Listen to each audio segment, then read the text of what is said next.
చెప్పండమ్మా, ఏంటి మీ సమస్య? మా ఆయన అట్లా నాకు బాగాలేదు అని చెప్పిండు. చెకప్ చేపిమంటే చేపించాను డాక్టర్ దగ్గర తీసుకెళ్తే. చెప్తే అక్కడ ఆయన చెప్పాడు, ఆయనకు హెచ్ఐవి వేసింది అని చెప్పాడు. మా అత్తమ్మ చెప్పాను, చెప్తే వాళ్ళు ఉన్నారు, ఇది నీ వాళ్ళని వచ్చిందని చెప్పి అతను గొడవ పెట్టుకున్నా. మా ఆయన వద్దు ముద్దు పెట్టొద్దు అంటుంటే మా పాప ఓకే ముద్దు నోట పెట్టేవాడు. అమ్మో, పాప గడ వచ్చేసింది. వచ్చిందా? పాప గడ వచ్చేసింది, చనిపోయాడు. ఎట్లా? మళ్ళీ అమ్మాయిల దగ్గరికి వెళ్ళే బుద్ధి కూడా ఉంది.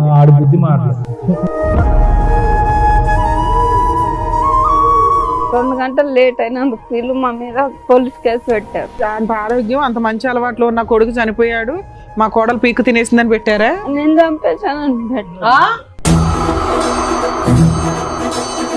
ఈమెతే రోజు వచ్చి కొట్టది మా మరదలు. ఆగమ్మా, మాటలు మాట్లాడేటప్పుడు నీ కొడుకుని ఇంట్లో నుంచి ఎందుకు పంపించావు బయటికి? ఏ బూతులు మాట్లాడదు ఇక్కడ. నీ దగ్గర వారసత్వం ఆస్తి 8 ఎకరాలు ఉంది, ఒక ఇల్లు ఉంది. అది నువ్వు సంపాదించింది కాదు, నీ కూతురు సంపాదించింది కాదు. ఆ పిల్లకి ఆస్తుల మాట ఇవ్వడానికి నీ ప్రాబ్లం ఏంటి? మేడం ఇస్తారా, జైలుకి వెళ్తారా చెప్పండి? పైగా ఫేక్ కేసులు ఒకటి వేస్తారా వాళ్ళు బ్లాక్ మెయిల్ చేయడానికి? వాళ్ళ వెనకాల ఎవరు లేరని. వాళ్ళ వెనకాల మేము ఉన్నాం. నీ వెనకాల ఆసుకుందా? బయట వెళ్ళి, బయటికి వెళ్ళి. కోర్టులో ఏం చేస్తానో చూద్దు గానీ నేను ఈ కేసు ఇక్కడ సెటిల్మెంట్ కూడా చేయను. మీ అబ్బాయిని పెళ్లి చేసుకుని 11 ఏళ్ళు అవుతుంది. అమ్మాయి 11 ఏళ్ల నుంచి దాని మీద రూపాయితో సహా వసూలు చేస్తా. అసలు పోలీసులు ఫోన్ చేయండి. రేపే పోలీస్ స్టేషన్ కేసులు అమ్మాయి తరఫున వేయించాల్సిన అన్ని కేసులు వేస్తా. నువ్వు ప్రాపర్టీ 8 acres లోకి ఎలా వెళ్తావో చూస్తాను. నమస్తే. సుమన్ టీవీ సమర్పిస్తున్న పద్మవ్యూహం కార్యక్రమానికి స్వాగతం. మరి ఈ కార్యక్రమంలో మనతో పాటు ఉన్నారు ప్రముఖ హైకోర్టు అడ్వకేట్ రమ్యాకుల గారు. నమస్తే మేడం. నమస్తే అండి. ప్రముఖ సైకియాట్రిస్ట్ డాక్టర్ కళ్యాణ్ చక్రవర్తి గారు. నమస్తే సార్. సార్, మేడం లక్ష్మి గారు ఆవిడ సమస్య చెప్పుకోవడానికి ఇక్కడి వరకు వచ్చారు. ఆవిడ సమస్య ఏంటో అడిగి తెలుసుకుందాం. నమస్తే అండి. నమస్తే మేడం. ఎక్కడి నుంచి వస్తున్నారు? మేము ఇక్కడ హైదరాబాద్ లో ఉంటాం. హైదరాబాదేనా? మీతో పాటు ఎవరెవరు వచ్చారండి? మా తమ్ముడు వచ్చాడు, మా అత్త వచ్చి, మా మరదలు వచ్చి. చెప్పండమ్మా, ఏంటి మీ సమస్య? నాకు పెళ్లి 10 సంవత్సరాలు అవుతుంది మేడం. ఆ పెళ్లి అయినాక సంవత్సరానికి పాప పుట్టింది. పాప పుట్టినాక మా ఆయన బాగా తాగి కొట్టడం ఇది చేయడం చేశాడు మేడం. చాలా టార్చర్ మేడం, అసలు తట్టుకోలేకపోయేదాన్ని. రోజు తాగొచ్చి గొడవ పెట్టుకున్నాం. మా అత్త మామ కూడా టార్చర్ చూపించేవాళ్ళు, హెరాస్మెంట్ చేసేవాళ్ళు. మీ ఆయన ఏం పని చేసేవాడు? లేబర్ పని చేసేవాడు మేడం. నువ్వేమన్నా పని చేస్తావా? నేను ఇళ్ళలో పని చేస్తాను మేడం. అరేంజ్డ్ మ్యారేజ్ అమ్మా మీది? అవును సార్. పెద్దలు నిర్ణయించారు. ఒక బాబా మీకు? పాప. ఓకే. ఇప్పుడు 9 years పాప. సో మొత్తం అంతా తాగుడు కొట్లాట్లు దీని మధ్యనే జరిగింది 10 సంవత్సరాలు. తర్వాత ఏమైంది అంటే, ఇట్లా నాకు బాగాలేదు అని చెప్పిండు. బాగాలేదని చెప్తే ఏమైందమ్మా అంటే హాస్పిటల్కి వెళ్దామంటే హాస్పిటల్ తీసుకెళ్ళాను. ఎన్నేళ్ల క్రితం ఇది? 5 ఏళ్ల కింద. 5 ఏళ్ల కింద. బాగాలేదు నాకు 6 నెలలకు ఒకసారి అట్లా బాగాలేదంటే హాస్పిటల్ తీసుకెళ్తే తాగుతున్నాడు కదా, బాడీ మొత్తం చెకప్ చేపిమంటే చేపించాను డాక్టర్ దగ్గర తీసుకెళ్తే. చెప్తే అక్కడ ఆయన చెప్పాడు, ఆయనకు హెచ్ఐవి ఎయిడ్స్ ఉంది అని చెప్పాడు. అని చెప్పినాక ఇంకా నాకు ఏం అర్థం కాలేదు, ఏం చేసుకోవాలో అర్థం కాలేదు. మా అత్తమ్మ చెప్పాను, చెప్తే వాళ్ళు ఉన్నారు, ఇది నీ వాళ్ళని వచ్చిందని చెప్పి అతను గొడవ పెట్టుకున్నా. కాదమ్మా, నీకు మెడికల్ పాప పుట్టినప్పుడు టెస్టులు చేస్తుంటారు కదా కామన్ గా, అట్లాంటివి చేస్తారమ్మా ఎట్లయినా కానీ. సో అప్పుడు నీకు ఏ ప్రాబ్లము లేదు. మీ ఆయనకి హెల్త్ బాగోపోవడం వల్ల టెస్టులు చేయిస్తే హెచ్ఐవి అని తెలిసింది. అదే మిమ్మల్ని ఎందుకు ఎలిగేషన్ చేస్తున్నారు? మరి మీరు కూడా టెస్ట్ చేయించుకున్నారా? అది కాదు మేడం, మా అత్తమ్మ చెప్పాను నేను. అవును, చెప్తావు కామన్. చెప్తే ఎక్కడికి వచ్చింది, ఎట్లా వచ్చింది అని ఆయనకే అడిగారు, నన్ను ఏమనలే. అప్పుడు వాళ్ళ ఆయనకే అడిగారు. అడిగితే అన్న నాకు తెలియదు అత్తయ్య, మరి ఎక్కడి నుంచి వచ్చిందో, బాగా తాగుతున్నాడు కదా, మరి ఎక్కడి నుంచి ఎవరి దగ్గరికి వెళ్ళారో అని చెప్పాను. అయితే కాదులే, ఇది ఇక్కడికి వెళ్ళి వచ్చిందని గొడవ పెట్టుకున్నాను. నేను ఏదో రకంగా హెరాస్ చేయాలి కాబట్టి ఇది కూడా నీ అకౌంట్ లో ఇస్తారు. వేసి కొన్ని రోజుల తర్వాత టార్చర్ చూపించారు మేడం. నాకు చాలా టార్చర్, పాపకి టార్చర్ చూపించారు మేడం. పాపకి ఎలా టార్చర్ చూపెట్టారమ్మా? ఎక్కడ పడితే అక్కడ కాల్చడము, ఎక్కడ పడితే. ఎవరు? మా అత్తయ్య. మా ఆయన వద్దు ముద్దు పెట్టొద్దు అంటుంటే మా పాప ఓకే లిఫ్ట్ ముద్దు నోట్లో పెట్టేవాడు. అమ్మో, పాప గిడ వచ్చేసింది మేడం. వచ్చిందా? పాప గిడ వచ్చేసింది. తర్వాత నాకు కూడా వచ్చేసి కదమ్మా మీరు పాజిటివ్, నేను కూడా పాజిటివ్ మీరు పాజిటివ్, అతను పాజిటివ్, ఆయనది నాకు వచ్చింది. అతనిది మీకు వచ్చింది. అయితే వద్దన్న పని చేయటం వల్ల పాపకు కూడా అది వచ్చిందమ్మా ఇన్ఫెక్షన్. వద్దు అంటుంటే ముద్దు పెట్టడము, అలా రాదు కదమ్మా, సహజంగా అలా రాదు కదా. నోట్లో రోజు ముద్దు పెడుతుండే. మీరు గర్భంలో పాప మీ గర్భంలో ఉండగా మీరు పాజిటివే కదా? లేదు సార్, నార్మల్ గానే ఉన్నాం మేము అప్పుడు. మా ఇంట్లో అసలు ఎవరికి లేదు. Right right right. మా ఆయన చేసుకున్నాక మా ఆయన ప్రెగ్నెన్సీ అప్పుడు చేసిన టెస్ట్ లో రాలేదు? ఏం లేదు. లేదు. తర్వాత అయితే పాపకు పాజిటివ్ వచ్చింది. పాపకు పెద్ద అయినాక వచ్చింది 5 years కి. అలా ఉందని తెలిసిన తర్వాత కూడా పాపకి అలాగే చేసేవాళ్ళ? అలాగే చేసేవాడు. ఊరికే తాగొచ్చి ఎక్కడ పడితే అక్కడ గిల్లడము, అట్లా చేయడము. వీళ్ళు కూడా చాలా టార్చర్. మీ ఇంట్లో వాళ్ళకి చెప్పారా ఇలా అయిందని చెప్పేసి? చెప్పాను మా తమ్ముడి చెప్తే, మా తమ్ముడు అన్నాడు అక్క నేను చూసుకుంటా అక్క అన్నాడు. అలా ఇప్పుడు దాకా కలిసి ఉన్నారా తల్లి వాళ్ళతో? కలిసే ఉన్నాం. ఎప్పటిదాకా? ఆయనకు ఒక ఎట్లా అయిందని తెలిసినాక ఒక 15 రోజులు అట్లా ఉన్నాము. తర్వాత వాళ్ళు మా ఇద్దరిని బయటికి నెట్టేశారు. ఓకే, మీ అత్త వాళ్ళ ఇంట్లో వద్దు, మాకు సపరేట్ గా మాకు వెళ్ళిపోండి మమ్మల్ని అవసరం అని. లేదు, మీకు అంటవాది ఉందని చెప్పి ఓకే. ముగ్గురు పంపించేసి, పాపను నన్ను పంపించేసి మా తమ్ముడు వాళ్ళ ఇంటికి వెళ్ళాము. మా తమ్ముడికి చెప్పాను ఈ విషయం. వెళ్తే మా తమ్ముడు నేను చూసుకుంటాను అక్క అని మా తమ్ముడు అన్నాడు.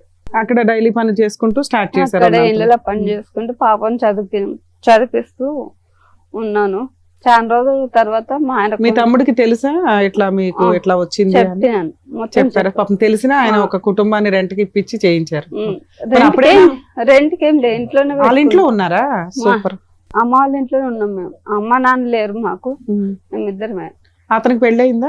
కాలే. ఇంకా ఒక చిన్న డౌట్ అమ్మా, మీ భర్తతో పాటు మీ ముగ్గురు బయటకు సపరేట్ ఫ్యామిలీకి వెళ్ళి వచ్చేసారు. ఎందుకు డిసీజ్ ఉందనా? ముగ్గురికి ఉందని చెప్పి. ఉందని చెప్పి. సరే, ఇక్కడికి వచ్చి ఎంతకాలం ఉన్నారు ఇతని దగ్గర? ఇప్పటికి ఉంటున్నారా? ఇప్పటికి ఉంటున్నాం మేడం. అయినా కానీ మా తమ్ముడు నా కోసం చాలా కష్టపడతాడు మేడం. ఎందుకు మీ ఆయన కష్టపడ్డా తేవట్లేదా? మారలేదా? ఇంకా మారింది మేడం, చాలా మంచిగా మారినాక చనిపోయాడు. చనిపోయాడా? ఎట్లా? తాగి చనిపోయాడు. సో తాగేవాడు ఇది ఉన్నది ఉంది. మళ్ళీ అమ్మాయిల దగ్గరికి వెళ్ళే బుద్ధి కూడా ఉంది. ఆడు బుద్ధి మారలేదు. మా తమ్ముడు చూసుకుంటాడు. ఇప్పుడు మా తమ్ముడు చూసుకుంటాడు సార్ మాతో. ఇప్పుడు మీ ఆయన చనిపోయిన తర్వాత కూడా మీ తమ్ముడే మిమ్మల్ని మీ పాపను కూడా చూసుకుంటున్నాడు. మీ హస్బెండ్ ఇట్లా చనిపోయారు కదమ్మా, మరి మీ అత్త వాళ్ళు వీళ్ళు వచ్చారు? అది తెలియదు మేడం. మా ఆయన అయితే చనిపోయాడు, నాకు తెలియదు, ఆ విషయం తెలియలేదు. ఎట్లా అంటే ఎక్కడ చనిపోయాడు? మా తమ్ముని వాళ్ళ ఇంట్లోనే. మేము పడుకున్నాం, మా పాప నేను మా ఆయన ముగ్గురు మొక్క దగ్గర పడుకున్నాము. సరే, నిద్రలో ఉన్నారు, తెలియపోవచ్చు. ఆయన నిద్రట్లో చనిపోయాడు. చనిపోతే నాకు తెలియలేదు. తెలియక పక్కన వాళ్ళతో వాళ్ళందరితో మా తమ్ముడు కూడా ఉన్నాడు. మా తమ్ముడిని కూడా పిలిపించి లేపితే అసలు లేలే. హాస్పిటల్కి వెళ్ళాము, చూపించాము. అప్పటికి చనిపోయారు అని చెప్పారు. 2 గంటలు లేట్ అయినందుకు వీళ్ళు మా మీద పోలీస్ కేసు పెట్టారు. ఏదో అంత ఆరోగ్యం అంత మంచి అలవాట్లు ఉన్న కొడుకు చనిపోయాడు, మా కోడలు పీకు తినేసిందని పెట్టారా? నేను చంపేశానని. వీళ్ళు మాత్రం ఇంట్లోంచి బయటికి నెట్టేస్తారు, చనిపోతే మాత్రం భారం మీద. పాపకైతే రోజు టార్చర్ చూపిస్తారు. ఏమైతే రోజు వచ్చి కొడుతుంది. ఇంటికి వచ్చి కొడుతుందా? చేయలేదు మేడం, చాటుగా చాలా సార్లు ఫోన్ మాట్లాడేది. ఎవరితో? మా అన్న చనిపోయిన కారణం కూడా ఈవిడైనా. ఏ రకంగా అనుకుంటున్నారు? మీరు ఆ ఇంట్లో లేరు, మరి మీ ఇంట్లోనే చూసుకోవచ్చు. ఆగమ్మా, మాటలు మాట్లాడేటప్పుడు నీ కొడుకుని ఇంట్లో నుంచి ఎందుకు పంపించావు బయటికి? బయటికి తీసుకెళ్ళి ఏ బూతులు మాట్లాడదు ఇక్కడ. ఆమె చంపేసి తీసుకెళ్ళింది బయటికి. కుటుంబం ఒక దరిద్రం కుటుంబం. మేము చాలా మంచి కుటుంబానికి ఇచ్చి పెళ్లి చేశారు. వాడు ఇక్కడ ఉంటే మళ్ళీ నేను చంపుదాం అంత కోపం వస్తుంది మేడం. వాడు ఉంది నాకు. అసలు ఏం జరిగిందమ్మా మీరు చెప్పండి మీ సైడ్. నా కొడుకు చాలా మంచిగా పెంచుకున్నాను. ఓకే, మరి మంచిగా ఉన్న కొడుకు బయటకి ఎందుకు పంపించేసావు? ఆ అమ్మాయికి కొద్దిగా క్యారెక్టర్ మంచిగా లేదు. ఏ రకంగా అనిపించింది? అమ్మాయి పని చేయదు, ఇంట్లో నుంచి బయటికి వెళ్ళదు, ఫోన్ లో గట్టా మాట్లాడుతుంది సార్. మేము కనిపెట్టి వాళ్ళు కదా, మా పిల్ల కనిపెట్టేది. మీ ఇంట్లో ఎందుకు ఉందమ్మా? మా అమ్మాయికి మ్యారేజ్ అయ్యాక మా అల్లుడితో కొద్దిగా గొడవ అయింది. మా ఇంట్లో ఉంటుంది. మీ అబ్బాయి తాగుతాడా తాగడా? మా అబ్బాయికి మధ్యలోనే అలవాటు అయిందండి. ఏంటి మీ ఉద్దేశం ఏంటి? ఆవిడ క్యారెక్టర్ బ్యాడ్ అంటున్నారు, ఏంటి మీ ఉద్దేశం? ఆమె కొద్దిగా వేడుతుంది సార్, అయితే ఆమె వల్లే వచ్చింది నాకు అదా స్టోరీ. ఆమె వల్లే వచ్చింది మరి నాకు. వాళ్ళిద్దరిని విడగొట్టేపోయావు, మాకు ముగ్గురిని ఎందుకు బయటికి పంపించేసావు నువ్వు? మరి ఆమెకు మంచిగా లేదు కదా వెళ్తూ, అందుకే బయటికి పంపించా. మీ అబ్బాయిని ఎందుకు పంపించావు? మీ అబ్బాయి అపరూపం కదా మీకు. ముగ్గురిని ఇంటికి ఎడ తీయాలని ముగ్గురిని బయటికి ఆ? పంపించారు. మరి అప్పుడు ఆశ్రమం అంటే అప్పుడు మీ అబ్బాయి ఆశ్రమం అమ్మ మీ అబ్బాయికి ఉన్న అలవాట్లకి ఆ అబ్బాయికి ఏదో జరిగింది, ఏం జరిగిందని తెలుసుకోకుండా వాళ్ళ మీద కేసు ఎందుకు పెట్టావు నువ్వు? ఆమె మమ్మల్ని కూడా మంచిగా చూసేది కాదు, అందుకని కేసు పెట్టావా? అత్తగారిని మంచిగా చూసేది కాదు. మరి కేసు లేదు మేడం, మీ అబ్బాయి మీ ఇంట్లో ఉండగా చనిపోతే ఆ అమ్మాయి కేసు పెట్టొచ్చా మీ మీద? ఆమెకు ఏది కావాలంటే అది చేసి పెట్టేదాన్ని. అమ్మ నీకెందుకమ్మా ఇందులో ఓవర్ ఇన్వాల్వ్మెంట్? నువ్వే కాపురం నిలబెట్టుకోలేదు, వీళ్ళ కాపురంలో నీకేం పని? మా అన్న చనిపోయిన కారణం ఈమెనే మేడం. నీకు ఎట్లా తెలుసు? మేడం. అసలు నువ్వెందుకు మాట్లాడుతున్నావు? నువ్వెందుకు మాట్లాడుతున్నావు? మొత్తం ఇది చేస్తారు సార్ వాళ్ళు. భర్తను పాప పెట్టి ఇంట్లో పాప ఉంచి పాప ఉంది మీకు, ఇప్పుడు 3 సంవత్సరాలు పాప అమ్మ, ఒక్క ఉంది. నిమిషం లక్ష్మి గారు, మీ వారికి ఈ వ్యసనం ఉంది ఆడవాళ్ళ దగ్గరికి వెళ్ళటం అనేది ఎప్పుడు తెలిసింది మీకు? నాకు పెళ్ళైనాక సంవత్సరానికి పాప పుట్టినాక 1 year కి తెలిసింది. 1 year కి తెలిసింది. అప్పుడు చెప్పారా వీళ్ళకి ఇలా నాకు ఉంది? చెప్పలేదు అసలు. ఎందుకు కదా, ఎందుకు చెప్పలేదు? మీరు చెప్పాలి కదా. ఇప్పుడు వాళ్ళు వచ్చి వేలు నీ వైపు చూపెడుతున్నారమ్మా, నీ క్యారెక్టర్ బ్యాడ్ గా ఉంది కాబట్టి లేదు అటు సార్. నుంచి ఇటు వచ్చిందని అభాండం వేస్తున్నారు నీ మీద. నువ్వు కరెక్టే నీ భర్త సార్. యొక్క క్యారెక్టర్ బ్యాడ్ ఉందని చెప్పి అప్పుడే చెప్పాలిగా. తాగుడంటే నేను కనిపిస్తుంది. చెప్పాను తాగుడు ఉన్నది, ఇదంతా నాకు ముందు ఎందుకు చెప్పారు అని చెప్పాను. నేను ఇలా అడిగాను, ఆడవాళ్ళతో తిరుగుతారు అని కూడా చెప్పారా? ఆ విషయం నాకు తెలియదు సార్. మరి మా వాడిని అక్కకి ఏం తెలియదు సార్, ఆ విషయం అరేంజ్డ్ మ్యారేజ్. అవును, మా ఇంట్లో వాళ్ళు వాళ్ళ ఇంట్లో వాళ్ళు వేరే పెద్ద మంది చూసి రైట్ చేసినారు. రైట్. మా అక్క మా నాన్న చెప్పినట్లు చేసుకునింది. మా నాన్న చెప్పిన నుంచి చేయొద్దు, వాడు ఒక దరిద్రం, నాకు దరిద్రం కుటుంబం అనేసి ఎందుకంటే చేసినాడు. మా అక్క జీవితం నాశనం చేసింది కాక మళ్ళీ ఇప్పుడు వాళ్ళ ఇంట్లో వాళ్ళతో ఇదే వస్తుంది. అవును అవును. మా అక్క కూతురు పుట్టింది, ఆ కూతురు పరిస్థితి ఏం కావాలో ఏం, నేను రోజు కూలి పని పోతాను సార్, ఇప్పుడైతే పోయిస్తాను సంపాదిస్తాను. రేపు కూతురు పెద్ద పాప అయితే ఆ పాప పెళ్లి చేయాలన్నా ఇది చేయాలన్నా వాళ్ళ ఇవి తరతరాల ఆస్తులు ఉంటాయి కదా సార్. దాంట్లో ఏమన్నా ఏంటంటే మీకు రాదు, మీకు పోదు, మీరు కేసులు పెట్టుకోండి, ఏమన్నా చేసుకోండి, మిమ్మల్ని కొడితేస్తాం చంపేస్తాం అనేసి వీళ్ళిద్దరు బెదిరించడం. వీళ్ళిద్దరు మిమ్మల్ని బెదిరిస్తారు. ఉన్నది ఆ కూతురు ఒకటేనా ఇప్పుడు మీకు? అపనంగా ఆస్తి కొట్టేద్దామని వీళ్ళ తెలివితేటలు. నా కొడుకు ఇది నేను ప్రేమగా పెంచుకున్నా, ఇదేనా అమ్మ నువ్వు చూపించే ప్రేమ? మరి ఏం చేస్తారు మేడం, ఆ? ఆమె వల్ల వచ్చింది. ఆ, సరే వాళ్ళని పంపించేసావు, పంపించేసిన తర్వాత మళ్ళీ నా కొడుకు వస్తాడా? ఆ? నా కొడుకు వస్తాడా? ఎవరి వల్ల మీ కొడుకు చనిపోయాడు? మీ ఆమె వల్ల కొడుకు చనిపోయాడు. అలవాట్లు ఎక్కువ చేశారు. బయటికి తీసుకెళ్ళిందని మంచిగా ఉండాలి. మరి నా కొడుకు బయటికి ఎవరు తీసుకెళ్లారు? నన్ను ఎవరు చూస్తారు? బయటికి ఎవరు నువ్వు కదా తీసుకెళ్లారు? బయటికి తరిమేశావు. నువ్వు కదా పంపించేసావు మరి ముగ్గురు ఆమె బయటికి. ఏడుస్తుంది, అందుకే బయటికి నువ్వేం పంపించేశారు. చెప్పాలో అవే చెప్పడానికి వచ్చావా ఏంటి ఇక్కడ ఫిక్స్ అయిపోయి? కాదు మేడం, మేము అడిగే వాటికి ఒక్కదానికి నువ్వు ఆన్సర్ చెప్పట్లా, ఒక్కదానికి మీరు న్యాయం చెప్పట్లే. చెప్పండి మేడం, నేను అమ్మా న్యాయం చేస్తా. నీ దగ్గర వారసత్వపు ఆస్తి 8 ఎకరాలు ఉంది, ఒక ఇల్లు ఉంది, అది నువ్వు సంపాదించింది కాదు, నీ కూతురు సంపాదించింది కాదు. మీ కూతురికి ఎంత రైట్స్ ఉన్నాయో మీ అబ్బాయికి అంతే రైట్స్ ఉన్నాయి.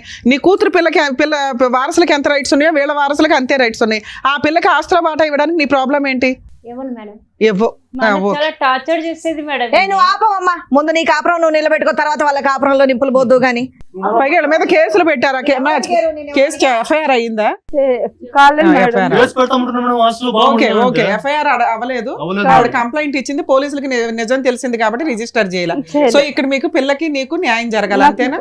సూపర్. ఓకే. అరే కొడుకంటే అంత ఇష్టం, ఒక్కగానొక్క మనవరాలు, ఎంత చక్కగా దగ్గర తీసుకొని నువ్వు చూసుకోవాలి. ఏం మాట్లాడుతున్నావమ్మా? కొంచెం బుద్ధుని మాట్లాడుతున్నావా? వాళ్ళ ఊర్లో వెళ్ళి వాళ్ళ కుటుంబం ఎట్లాంటిది అడగండి, ఒక్కరన్నా మంచి కుటుంబం అని చెప్తే అంతే. మీరే ఇది చేయండి మేడం. అట్లాగే అట్లాగే. అట్లా బతికిన కుటుంబం మేడం వాళ్ళదే. మా నాన్న చెప్పిన వెనక పెళ్లి చేసినాడు. వాళ్ళ ఆయన రోజు ఇంటికి వచ్చి రామ్మా తీసుకెళ్తా అని చెప్తాడు. నేను రాను, మా అమ్మ దగ్గర ఉంటా అంటది. నాకు ఆమె టార్చర్ ఎక్కువైపోతది. పోన్లేమ్మా, మీరు ఆల్రెడీ 5 years నుంచి బయట ఉంటున్నారు. ఇప్పుడు నీకు కావాల్సింది ఏంటంటే ఆస్తిలో వాటా, నా ఇంతేగా? పాపకు నాకు అంతే అమ్మా, నీ జీవితం పాపకి మా అక్కకి లేకపోతే పర్వాలేదు మేడం. అలాగే బాబుకి అలాగే వచ్చేలా చేయండి మేడం అలాగే చాలు. అలాగే. మీరు అడిగేది న్యాయంగానే ఉంది. ఇప్పుడు ఏం చెప్పాలనేది డాక్టర్ గారు, అడ్వకేట్ మేడం చెప్తారు, వినండి సార్. చాలా మంచి పని చేసావు లక్ష్మి. ఇక్కడికి వచ్చి అవును. ఇప్పుడు కాదు, 2 years బ్యాక్ మీ భర్త ఎప్పుడైతే చనిపోయాడో అప్పుడే నీ పోరాటం మొదలవ్వాలి. వీళ్ళతో తెగదింపలేదు. ఎందుకంటే వీళ్ళు మనుషులా ఈరోజు ఒక చనిపోయినటువంటి వ్యక్తి మీద ఈరోజు వీళ్ళు పాలిటిక్స్ ప్లే చేసుకుంటూ మానవత్వం లేకుండా రకరకాల మాటలు మాట్లాడేటటువంటి వీళ్ళు మనుషులా? వీళ్ళు ఎవరితో పోల్చాలి వీళ్ళని? పైపెచ్చి ఏంటంటే ఒక ఆడదానికి మీ ఆయన్ని అంటే ఒకటమ్మా, చాలా బాధగా ఉంది లక్ష్మి. నీ భర్త మీ నాన్నగారు చేసినటువంటి తప్పు మీరు కంటిన్యూ చేశారు. పిల్లలు తెలుసో తెలియకో నాకు తెలియదు. ఎందుకు ఒక కుటుంబం కరెక్ట్గా లేనప్పుడు, ఆ కుటుంబం యొక్క పరిస్థితులు, ఆ చరిత్ర భాగోతాలు మనకు బాగా తెలిసినప్పుడు ఎందుకు ఏదో ఊడి పడిపోతుంది అనేటటువంటి విధంగా, ఈ సంబంధం కాకపోతే ఏ సంబంధం దొరకదనే విధంగా పెళ్ళి ఎందుకు చేస్తారు? ఏదేనమ్మా, నేను చెప్పేది ఒకటేనమ్మా, 99 కారణాలు గొప్ప కుటుంబం అని మనకు తెలుస్తుందమ్మా. ఒక్క కారణం చెడ్డ కుటుంబం అని తెలిస్తే కనుక విత్డ్రా అయిపోవాలి. ఎందుకంటే జీవితాంతం చేసేటటువంటి ప్రయాణం నేను ఎప్పుడు అందరికీ అదే చెప్తా ఉంటాను. మీరు కొలమానం చేసినప్పుడు అవతల కుటుంబం ఎలా ఉంది, ఇది మన సరితూగేదా, కరెక్ట్ సంబంధం కాదా అని తెలుసుకునేటప్పుడు ఒక్క అంశం చెడు అంశం కనిపిస్తే కనుక విడ్రా అయిపోండి. అనవసరంగా మీ పిల్లల ప్రాణాలు తీసుకెళ్లి పనంగా పెట్టకండి. ఇక్కడ జీవితం సర్వనాశనం అయింది. ఏదైతే సమాజంలో అది కరెక్ట్ కుటుంబం కాదు అనుకుంటుందో, భర్త మీ మొగుడు కరెక్ట్ కాదు, మీ అత్త కరెక్ట్ కాదు, మీ మీ మొగుడు చెల్లెళ్ళు కరెక్ట్ కాదు. ఎవరు కరెక్ట్గా ఉన్నారు ఇక్కడ? ఇల్లు సరే, ఆ అమ్మాయి జీవితంలో ఏదో XYZ జరిగిందండి, రకరకాల గొడవలు జరిగినాయండి, అందు గురించి ఆ అమ్మాయి ఈ రోజు ఇక్కడ కూర్చుంది అని మాట అనొచ్చు. ఓకే, అక్కడ భర్త మోసం చేశాడు, ఆ అమ్మాయి పేరు నేను అడగలే, ఆ అమ్మాయి భర్త మోసం చేశాడు, కాదన్నట్లేదు, అది వేరే గొడవ. కానీ ఇక్కడికి వచ్చి కూర్చుని కొద్దిగా మానవత్వం, అరే మా వదిన మా అన్నయ్య చనిపోయాడు, ఎంత నరకం, బతుకున్నప్పుడు నరకయాతన అనుభవించింది ఆ తాగుబోతూ వ్యసనాలు బానిసైనటువంటి వ్యక్తికి, చనిపోయిన తర్వాత కూడా ఈరోజు ఒక నిందేస్తున్నామే, ఏం బ్రతుకుమంది అంటే, నా జీవితం ఇలా అయిపోయింది కాబట్టి ఆవిడ జీవితం కూడా ఇలా అయిపోవాలి, నా జీవితం అయింది ఇలా అయింది కాబట్టి నాకు చెరి సమానంగా నా వయసులో ఉండేటటువంటి వాళ్ళందరి జీవితం కూడా సర్వనాశనం అయిపోతే అది ఏదో మనకు ఒక సాడిస్టిక్ సంతృప్తి, అంతేనా? అదేనా జీవితం? అయినా కానీ పిల్లల్ని మిమ్మల్ని లాభమ్మా, పెంచేటటువంటి విధానం, పిల్లలు ఎలా ఎదుగుతున్నారు, తాగుతున్నారా, తిరుగుతున్నారా, వ్యసనాలకు లోనవుతున్నారా, అటువైపు ఒక ఆడపిల్ల వెళ్ళి ఒక మొగుడితో సరిగ్గా కాపురం చేయకపోతే అక్కడ సరిదిద్దకపోయి ఇక్కడ భర్తకి కోడలికి కొడుక్కి కోడలికి HIV వచ్చింది, కూతురు మనవరాలకు కూడా HIV వచ్చింది, ఆ పసిప్రాణం ఏం తప్పు చేసిందమ్మా? మీ వాడు చెడు వ్యసనాలకు లోనయ్యి అటు ఇటు తిరిగితే కనుక అనవసరమైనటువంటి చేయకూడనటువంటి పనులన్నీ చేయటం వల్ల ఆవిడకు వచ్చింది. దాంతో పాటు ఏంటంటే ఆ బిడ్డకు వచ్చింది. ఆ బిడ్డకి ఎలా వచ్చింది అనేది తర్వాత మాట్లాడుకుందాం. అది ఏమైనా ఇంజెక్షన్ ద్వారా వచ్చిందా, బ్లడ్ ట్రాన్స్ఫ్యూజన్ ద్వారా వచ్చిందా, ఇన్ఫెక్షన్ ద్వారా వచ్చిందా, ఏదన్నా అతనికి ఇచ్చేటటువంటి ఇంజెక్షన్ ఆవిడకి కూడా ఇచ్చారా, పిల్లకి కూడా ఇచ్చారా, ఇలా రకరకాల కారణాలు ఉన్నాయి. ముద్దు పెట్టుకోవటాల వల్ల అది వస్తుందని నేను అనుకోవట్లే. కానీ ఆ బిడ్డ ఏం అన్యాయం చేసింది? వాళ్ళిద్దరిని మెడపట్టుకుని బయటకు గెంటేశారు అమానుషంగా. ఆ బిడ్డ ఏం అన్యాయం చేసింది? బయటకు పంపించేసిన తర్వాత వాళ్ళు బాగోగులు చూడలేదు, వాళ్ళు ఎలా బ్రతుకున్నారో చూడలేదు, వాళ్ళ అవసరాలు ఏమీ చూడలేదు. మీరు కేవలం ఏంటంటే ఒక తాగేటటువంటి ఒక కొడుకుని, వ్యసనాలకు బానిసయ్యేటటువంటి కొడుకుని ఇంతకాలం మీరు భారం మోసారు కాబట్టి ఆ భారాన్ని ఇంక మోయలేక వాడిని బయటకు మెడపట్టి గెంటేసి మేం సేఫ్ అనేటటువంటి స్వార్థపూరితమైనటువంటి ఆలోచన. ఎలాగ చచ్చిపోతాడని తెలుసు, అది నేను ముందే చెప్తున్నాను. మీ కొడుకు ఉండేటటువంటి వ్యసనాలకి బానిసత్వానికి ఆయుష్ తగ్గించుకోవటమే కానీ పెంచుకునే పరిస్థితి లేదు. దానికి కూడా మీరు మెంటల్గా ప్రిపేర్ అయ్యారు. ఏదైతే కక్ష సాధింపు ఆ అమ్మాయి మీ ఇంట్లో ఉండగా వచ్చిందో, వీళ్ళు ఎప్పుడైతే ఫ్రీ బర్డ్స్గా బయటకు వెళ్ళి బతుకుతున్నారో అది కూడా మీరు ఓర్వలేకపోయారు. ఈ అమ్మాయి మీద ఏదో విధంగా కక్ష సాధింపు చేయాలి అని అనుకున్నారు. అది మీ కొడుకు మరణం ద్వారా ఆ కక్ష తీర్చుకునేటటువంటి ప్రయత్నం చేశారు. టామ్ కొట్టారు, ఊరు వాడ అంతా కూడా గట్టిగా అరిచారు. అదిగో ఆవిడ వల్లే చచ్చిపోయింది, ఆవిడ వల్లే చచ్చిపోయింది. ఆవిడకి వ్యసనాలు ఉన్నాయా? అవన్నీ మీరు చూసారా లైవ్లో? మీ కొడుకు అంశం మేము కనుక్కున్నాం, మొత్తం ప్రపంచాన్ని అందరికీ తెలుసు. అది కూడా ఆవిడ మీద దుమ్మెత్తిపోస్తున్నారు. ఈ మాట ఆ నోట ఈ నోట విని ఆ బిడ్డ చెవుని పడితేనమ్మా తల్లికి ఏమైనా గౌరవం ఉంటుందా? మీ నోర్లు ఏ స్థాయిలో ఉన్నాయంటే కనుక ఆ చంటి బిడ్డ కూడా మీ మాటే నమ్మి, అరే అదిగో మా అమ్మకి ఇన్ఫెక్షన్, ఇప్పుడు కాదు ఒక వయసు వచ్చిన తర్వాత, అదిగో మా అమ్మకి XYZ ఇన్ఫెక్షన్ ఉంది, ఆ XYZ ఇన్ఫెక్షన్ మా నాన్నకి ఇచ్చింది, మా నాన్నతో పాటు నాకు ఇచ్చింది, కాబట్టి మా నాన్న లేకపోవటానికి కారణం మా అమ్మే అని చెప్పి కసి కోపం పెంచుకోదు జీవితాంతం ఆ బిడ్డ ఆ తల్లి మీద. ఏం నేర్చుకున్నారు మీరు జీవితం గురించి పాఠాలు? ఇదేనా బ్రతుకు? ఆ బిడ్డ జీవితాన్ని అలా నాశనం చేసావు, ఈ కొడుకు జీవితాన్ని ఇలా నాశనం చేసావు. ఇప్పుడు ఏంటంటే మీకు వంశోద్ధారకుడు లేకుండా పరిస్థితికి వచ్చా, మొత్తం అన్నీ ఇలాగా అనగదొక్కేసి ఏం సాధిద్దాం అన్నమ్మా? ఇప్పుడు వాళ్ళ బ్రతుకు తెరువుకి అమ్మ తల్లి భిక్షాంతి అనేటటువంటి పరిస్థితిలో ఉంటే వాళ్ళకి రావాల్సినటువంటి ఆస్తి కూడా నువ్వు తినేసి కాజేయాలనుకుంటున్నావా? ఏమ్మా ఎంత కావాలమ్మా కడుపు నిండటానికి? ఇప్పటికైనా కొద్ది మానవత్వం నేర్చుకోండి అమ్మా, ఆలోచన నేర్చుకోండి. సాయి, 1 నిమిషం అన్న. వీళ్ళిద్దరు చెవుల్లో ఏమన్నా చెవిటోడు చెవులో ఏదో శంఖం ఊదినట్టే అన్నట్టు అనిపిస్తుంది. వాళ్ళు తలాడిస్తారు. వాళ్ళు మూర్ఖత్వ స్వభావం, ముందస్తునే వాళ్ళకి ఎటువంటి మమకారం, ఆలోచన, దయా దాక్షణ్యాలు ఏమీ లేవు. వీళ్ళు ఎంతవరకైనా పోరాటానికి రెడీగానే ఉన్నారు. ఆ బిడ్డ అనేటటువంటిది ఏది, వాళ్ళ మనవరాలు అనేటటువంటి కనికరం కూడా లేదు. దానికి మూల కారణం ఇక్కడ ఎవరన్నా విలన్ ఉన్నారు అంటే ఈవిడికి ఏదన్నా బుద్ధి చెప్పాలి అంటే కనుక మీరు బతిమాలుకోవటం, అడుక్కోవటం, అమ్మ బాబు అనుకోవటం కాదు. వీళ్ళని ఎలా అయితే శిక్షించాలో, ఏ విధంగా కోర్టు పరంగా అయితే కనుక ముందుకెళ్ళి ఆవిడకి రావాల్సినటువంటిది ఆవిడ తెచ్చుకోవాలో ఆ పద్ధతిలో వెళ్తే బెటర్. ఇంకా టైం వేస్ట్ చేయకండి. Thank you sir. మేడం, నిజంగా షాక్ అవుతున్నాను తెలుసా నేను. భర్త చనిపోయిన భార్యకి ఆస్తిలో వాటా వస్తుందా రాదా? తండ్రి చనిపోతే కూతురికి ఆస్తిలో వాటా వస్తుందా రాదా? ఈ రెండిటికి సంబంధించిన అమ్మాయి ఇక్కడ మన దగ్గర కూర్చుంది. చాలా కేసుల్లో చూస్తామండి, ఒకవేళ కొడుకు చనిపోతే కోడల్ని, మనవల్ని, మనవరాల్ని ఇంట్లో నుంచి తరిమేస్తారు, ఎంటర్టైనే చెయ్యరు. ఒకవేళ వారసత్వపు ఆస్తులు ఉన్నా లేకపోయినా భర్త చనిపోయారంటే కోడలు ఆ పిల్లలు టెన్షన్లోనే ఉంటారు. అమ్మాయి వాళ్ళ అమ్మా నాన్న కూడా టెన్షన్లోనే ఉంటారు. మేబీ ఆ తల్లికి కూడా కొడుకు చనిపోవడం అనేది విపరీతమైన కష్టం, ఎవ్వరు కాదనట్లా. కానీ ఆ 11 రోజులు, ఆ 2 months, ఆ 5 months అయిపోయిన తర్వాత కనీసం సెటిల్మెంట్లు చేయాలంటే చాలా కష్టం. ఇక్కడ మోరల్ వాల్యూస్ ఇవన్నీ మాట్లాడుకునే కంటే వాళ్ళ హక్కుల గురించి మాట్లాడుకోవడం బెటర్. ఎందుకంటే ఆ టైంలో మేబీ భార్య పిల్లలు టెన్షన్లో ఉన్నా పెద్ద మనుషులు కానీ ఆ పక్కన ఫ్యామిలీ మెంబర్స్ కానీ కొంచెం విషయాన్ని టైట్ చేయండి. ఆ 15 రోజులు, ఆ నెల రోజుల్లో అయ్యే సెటిల్మెంట్లే మీరు ఏమైనా ఇప్పించగలుగుతారు. ఆ తర్వాత మీరు కోర్టుల చుట్టూ తిరగడం అంటే తిరగొచ్చు. ఆ ఫైటింగ్, టఫ్ ఫైటింగ్, ఆస్తి తగాదాలు అంటే కొంచెం మ్యాక్సిమం కోర్టులో బాగా డిలే అవుతూ ఉంటాయి. కాకపోతే ఇంజెక్షన్ ఆర్డర్స్ ఇవి తెచ్చుకోవడం వల్ల కాస్త కవర్ అవుతుంది. కాకపోతే ల్యాండ్ కేసుల్లో ఎక్కువ చూస్తూ ఉంటాం. మంచి అడ్వకేట్స్ దొరక్కపోతే చాలా ఇబ్బందులు కూడా అవుతూ ఉంటాయి. కాబట్టి ల్యాండ్ కేసుల్లో టైము అలాగే ఎక్స్పెన్సెస్ కాస్త ఎక్కువగా ఉంటాయి. కాబట్టి ఈ టైంలో వేసే కేసులు పర్ఫెక్ట్. 2, తల్లి గురించి కూడా మాట్లాడదాం. ఆవిడకు ఒక అనుమానం, చాలా కేసులు అవి కూడా ఉంటాయి. కోడలి హెరాస్మెంట్ వల్ల కొడుకులు సూసైడ్ అటెంప్ట్స్ చేసుకోవడం, చనిపోవడం, కోడళ్ళ అక్రమ సంబంధం వల్ల వాళ్ళు టెన్షన్ తట్టుకోలేక సూసైడ్లు చేసుకోవడం, లేకపోతే వీళ్ళే మర్డర్ చేసేయడం, ఇవన్నీ జరుగుతూ ఉంటాయి. ఆ టైంలో కొడుక్కి సంబంధించిన పేరెంట్స్ కానీ మేబీ పేరెంట్స్ కష్టంగా బాధగా ఉంటే వాళ్ళ రిలేటివ్స్ ఎవరైతే ఉంటారో ఇమ్మీడియట్గా కోడలు వాళ్ళ ఫ్యామిలీ మెంబర్స్ మీద క్రిమినల్ యాక్షన్ తీసుకోవచ్చు, మాకు డౌట్ ఉందండి అని.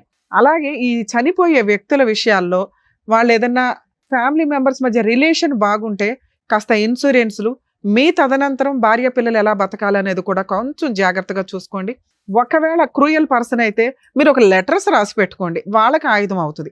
ఎందుకంటే 2 ఈక్వల్గానే నడుస్తున్నాయి ఈ మధ్య సొసైటీలో. ఈ కేసులో మనకి బాధితురాలు కోడలే. ఎందుకంటే ఆ అత్త మాట్లాడుతున్న విధానం కేసు యొక్క స్టోరీని బట్టి. అందుకే నేను 2 చెప్పాను మీకు. జెంట్స్ మంచోళ్ళు ఉంటారు, లేడీస్ మంచోళ్ళు ఉంటారు. ఇక్కడ ఆస్తికి సంబంధించి కోడలు మంచిదే. ఎందుకంటే కోడలు చివరి నిమిషం దాకా భర్తతో కాపురం చేసింది. దారుణమైన పెంపకం కొడుకుది. వాయిస్ ఆ రేంజ్లో ఉంది, ఆయన సిస్టర్ది, ఆయన అమ్మది. అతనుకున్న చెడు అలవాట్లు కానీ, అతనుకున్న క్యారెక్టర్ కానీ, అతను సంపాదన ఇచ్చే విధానానికి కానీ ఎక్కడా సెట్ అవ్వట్ల. డైలీ లేబర్ ఏదో వస్తాడు, 900 1000 రూపాయలు తీసుకొస్తాడేమో రోజుకి పని చేస్తే.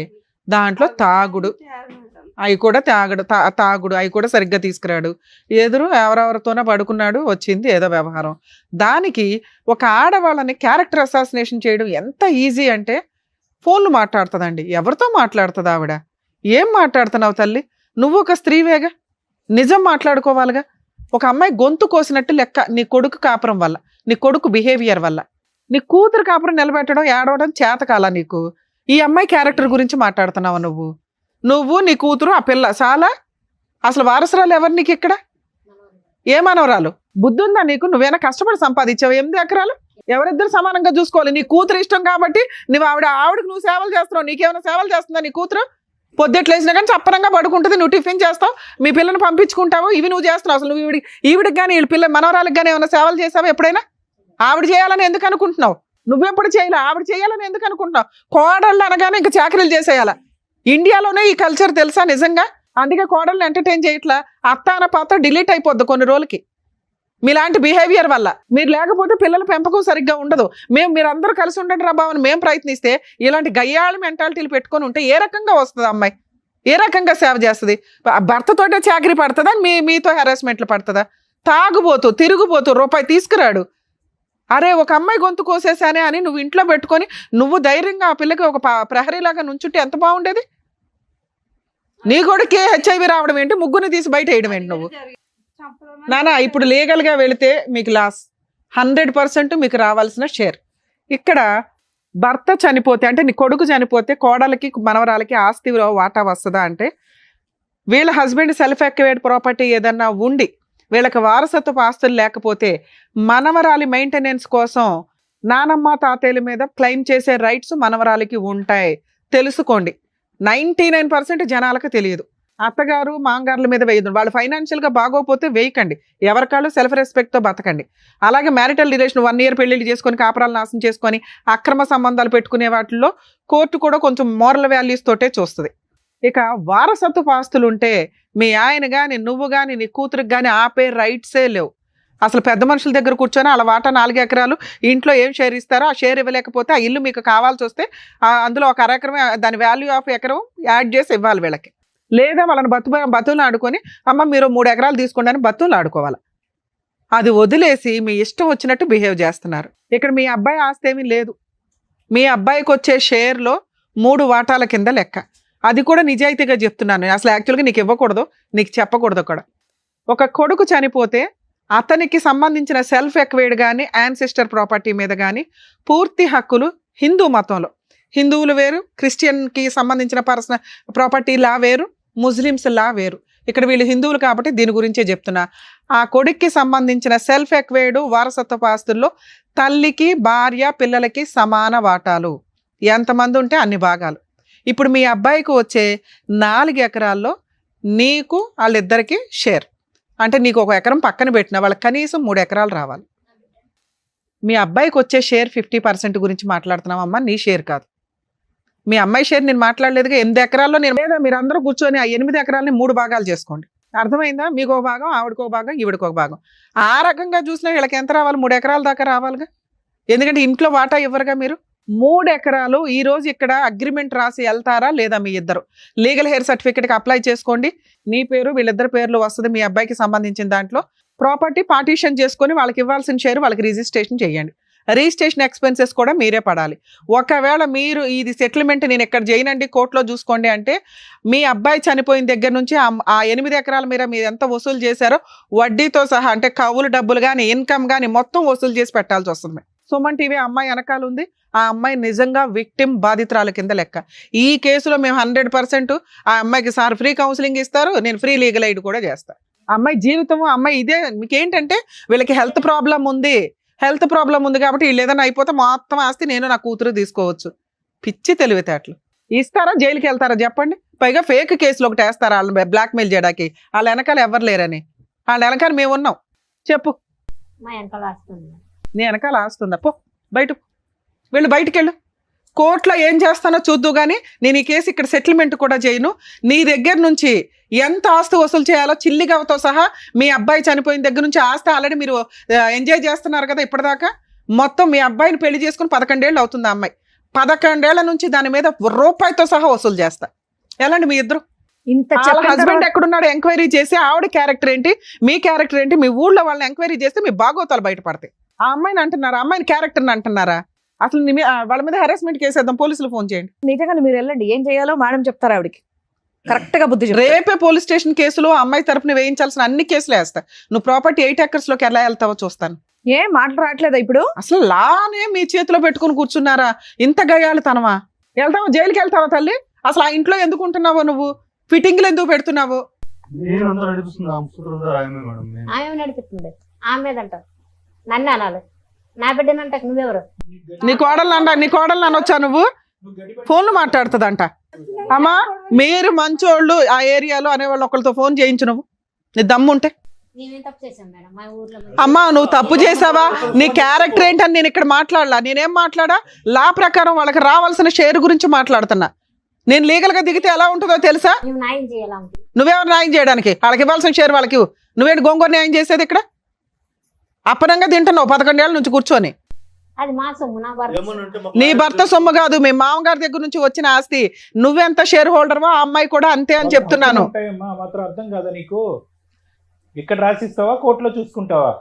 ఆలోచించుకుని నీకు 10 నిమిషాలు టైం ఇస్తా. హాఫ్ అన్ అవర్ తెలుసు. అదే నేను అన్నా కదా నాన్న, మీరు ఆగండి, మీరు కోపం తెచ్చుకోకండి. మేము లీగల్ గా దిగితే ఎలా ఉంటుందో చూపిస్తాను. చెప్పండి.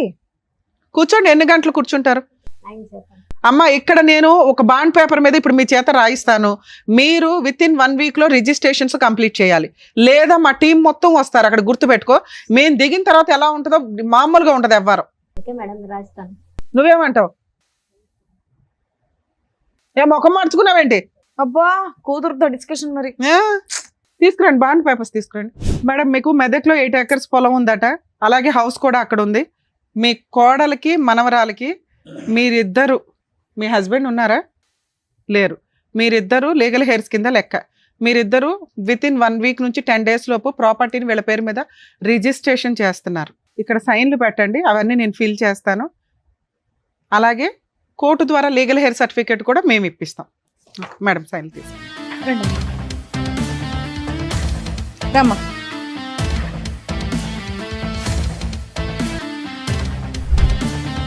చేసేయ్.